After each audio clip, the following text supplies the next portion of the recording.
rumahnya saya nih bagi-bagi. Jadi kata Pak, saya kemarin minta tanah, jadi bawa tanah nggak? Ini tanah. Ini tanah.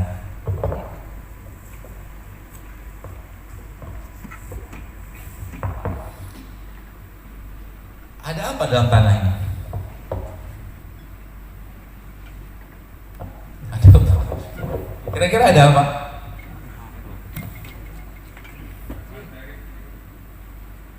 Virus sih enggak, bakteri mungkin ya. Ada mineralnya, ada segala macam apa, makromineral, segala macam lah di sini. Nutrisinya manusia, karena memang kalau tadi Ustaz mengatakan bahwa dalamnya ada bakteri, memang banyak bakterinya. Maka kalau Anda baca tentang apa tuh namanya, penelitian tentang bakteri yang ada di kuburan, kita nggak mau ke kuburan, banyak banget di kuburan tuh bakterinya, banyak banget, sangat banyak. Tapi apa yang disunahkan Nabi kita SAW kalau datang ke kuburan? Buka sandal, ya kan? Malah justru kita disuruh kenalan sama mereka, suruh buka sandalnya. Kalau sekarang orang-orang barat tuh nyebutnya earthing. Jadi earthing itu nyeker supaya kenal sama mereka. Apa bakteri di sini? Ini kan bakteri. Ada bakteri. Dan dari sinilah yang Allah jelaskan dalam surat Al-Mu'minun, walaqad khalaqnal insana min sulalatin min tin. Kita kan diciptakan dari sini. Maka kalau ini dibuka, komposisi mineralnya sama kayak kita, tanah ini.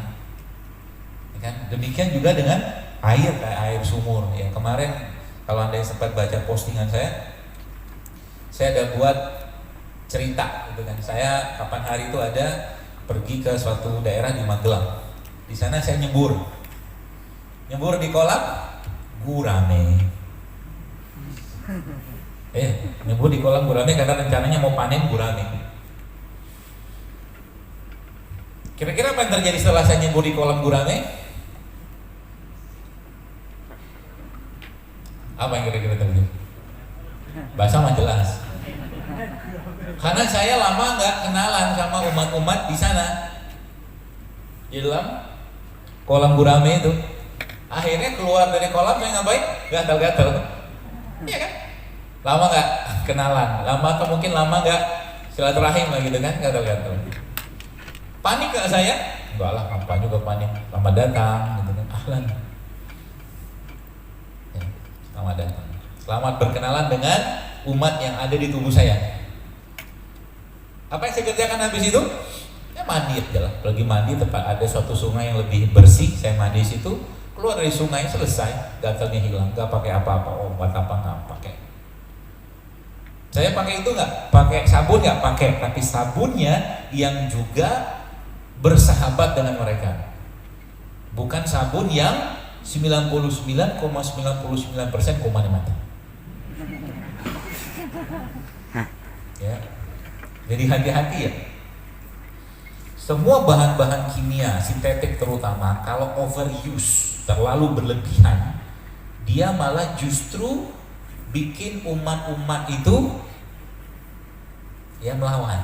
Maka saya sebenarnya tidak sepakat kalau kita terus-menerus cuci tangan pakai antiseptik. Cuci tangan air aja lah. Ya, karena apa, di sini ada umat juga, Pak. Ya, nanti kita akan bahas pusat umatnya di mana. Di sini ada umat nih. Ya, makanya kalau Bapak Ibu sekalian megang nasi atau makanan kan lama-lama apa terjadi, kan basi kan? Itu. Maka umat di sini jangan dibunuh. Sayang ini dia. Habis makan jilat-jilatin kan gitu.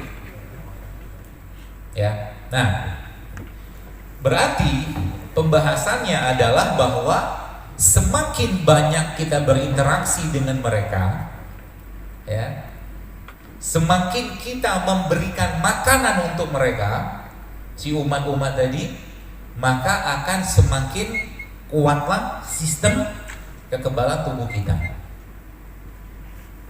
Ya, makin kuatlah sistem kekebalan tubuh kita. Dan di mana pusatnya mereka? Ternyata sekalian, pusatnya mereka itu, ya, si umat-umat tadi yang sebelah mungkin kita bahasakan sebagai bakteri itu adanya di pencernaan. Ya. Adanya di pencernaan. Kalau pencernaannya bagus dan ternyata memang secara research, ya secara penelitian bahwa 80% sistem kekebalan tubuh kita itu letaknya ada di pencernaan. 80%. Pertanyaannya, terus apa yang harus kita kerjakan dengan mereka? Kan gitu. Yang pertama, jangan musuhi mereka. Ya, saya kasih bahasa-bahasa yang gampang dicerna aja. Jangan musuhi mereka. Yang kedua, kasih makanan buat mereka. Ya, yang kedua. Yang ketiga, supply lagi mereka atau ke apa namanya?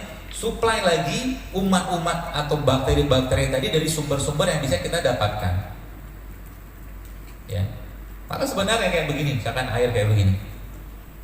Kira-kira air begini ada bakterinya nggak ada lagi, udah kemasan kan. Kalau sudah bicara yang fabrikasi atau pabrik ya, pasti sudah harus ada standarnya. Salah nggak salah, tapi semakin banyak ya orang-orang yang mengkonsumsi semua yang diolah, diindustrialisasi, maka nggak banyak si umatnya kita itu kenal dengan mereka.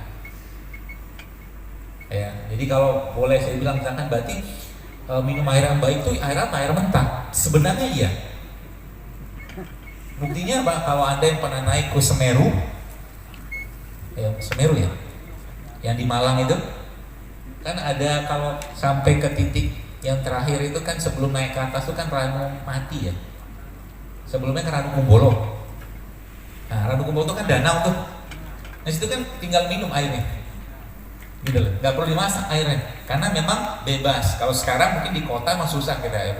Harusnya kalau bicara air kayak begitu yang bagus, gitu. Maka di rumah saya airnya air putih saya air tanah saya olah yang dimasak. Berarti masih ada bakterinya, ada, tapi bakteri-bakteri yang tidak menguntungkan dengan treatment itu sudah hilang, gitu. Ya, jadi air. Dan air merupakan salah satu makanannya mereka. Semakin banyak air itu mengandung unsur ini, semakin sehat ya. Nah kalau Anda di pesantren saudara sekalian ada sumur ya, yang bisa dijadikan sumber air minum, udah masak aja airnya, gitu. Atau pakai water treatment, nanti dibuang itu. Yang nggak pentingnya langsung bisa diminum, dijajal dulu aja. Kan indikatornya gampang. Kalau seandainya kebanyakan bakteri tidak baiknya, kemungkinan besar mencret, udah gitu aja. Kan gitu kan. Treatment dengan cara apa? Ya bagaimana tanah, kan banyak ilmu pengolahan air tuh sekarang tuh zaman sekalian banyak. Itu baru satu ya, misalkan kita bicara air. Ya. Lalu dari mana atau bagaimana cara kita menguatkan mereka? Ya, bagaimana cara kita menguatkan mereka? Pertama tadi putus jalur. Ya, kalau kayak sekarang ini, kalau Anda memang perlu misalkan cuci tangan pakai air aja. Kecuali Anda berhubungan dengan misalkan operasi atau apa, itu lain cerita. Tapi yang saya maksud di sini adalah bagaimana mereka di situ tetap stabil keadaannya. Sekarang nggak bicara virus. Apakah virus itu sudah sejak lama sudah ada? Udah ada. Bakteri itu sudah lama, sejak lama sudah ada belum? Sudah ada. Dan sekarang kenapa ada yang terpapar, ada yang kena, ada enggak? Karena keseimbangan mereka terganggu, kan gitu. Keseimbangan mereka terganggu. Ya, dan Allah sudah menciptakan keseimbangan itu. Maka dalam tubuh kita, khususnya di pencernaan kita itu sudah ada keseimbangan yang Allah jadikan di situ. Sekarang tinggal kita kondisikan aja, kasih mereka makanan, ya, kasih mereka makanan dan kuatkan mereka. Maka dalam Islam sebenarnya salah satu cara yang paling mudah menguatkan pencernaan itu adalah dengan cara berpuasa. Puasa adalah cara murah bahkan gratis untuk menguatkan peran atau fungsi dari makhluk-makhluk atau umat-umat yang ada di pencernaan tadi. Mau buka risetnya banyak, kalau banyak risetnya tentang itu. Bagaimana ternyata imunitas itu dikuatkan dengan cara puasa. Ya. Lalu selanjutnya, Bos sekalian, tadi kita bicara tanah, Nah kayak begini kan airnya air matang. Air matang tapi bukan air bukan air kemasan. Kalau saya dikasih pilih air kemasan sama ini, saya pilih mana? Saya akan pilih ini. Karena kenapa? Karena di sini masih ada bakteri. Ketika ketemu dengan masuk ke badan saya, maka dia akan kenalan bakteri-bakteri tadi. Sepanjang saya menjaga tubuh saya dengan tidak mengkonsumsi yang aneh-aneh, aman dia, nggak ada masalah.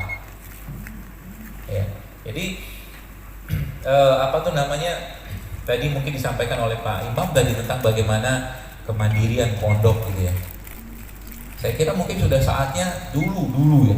Mungkin ada 7 tahun yang lalu saya pernah juga ngisi kayak begini. Dulu salah satu yang kita buat itu namanya OPOP. OPOP itu one pesantren, one produk. Bikin sabun tuh gampang loh. Ya, bikin sabun tuh gampang. Ya. Bikin sampo gampang, mau yang cair, mau yang sabun batang gampang. Tapi kita kondisikan untuk pondok aja sehingga pas sabunnya ramah lingkungan, ramah badan. Kenapa? Di sini kan ada umat juga. Ya, di kulit kita ini kan ada umatnya. Dan makanan terbaik mereka nanti kita akan bahas nanti apa makanan mereka. Ya, apa makanan mereka. Ya. Nah, jadi Ibu sekalian, ternyata tadi konsep dasarnya adalah bahwa 80% sistem kekebalan atau sistem imunitas tubuh kita itu ada pada pencernaan. Itu klausulnya. Maka apa yang baik di perut kita juga akan bagus buat otak. Apa yang bikin masalah di perut akan melemahkan otak. Jadi kalau Bapak Ibu sekalian, jamaah sekalian, santri-santrinya mungkin ngapalnya agak susah, atau mungkin nangkap pelajarannya agak susah, maka yang harus Anda cek adalah salah satunya adalah apa yang mereka makan. Dan itu ada hubungannya, maka mungkin ada yang pernah mendengar istilah good food is good mood. Iya benar. Bahwa makanan yang baik berikan mood yang baik, dan kunci dasarnya apa? Semakin alami makanan tersebut, semakin tidak banyak pengolahan dan semakin tidak ada bahan-bahan sintetik di situ, semakin baguslah dia untuk pencernaan. Ya.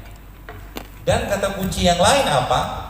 Kata kunci yang lainnya adalah mereka tadi membutuhkan atau memerlukan makanan, dan makanan mereka ada di mana?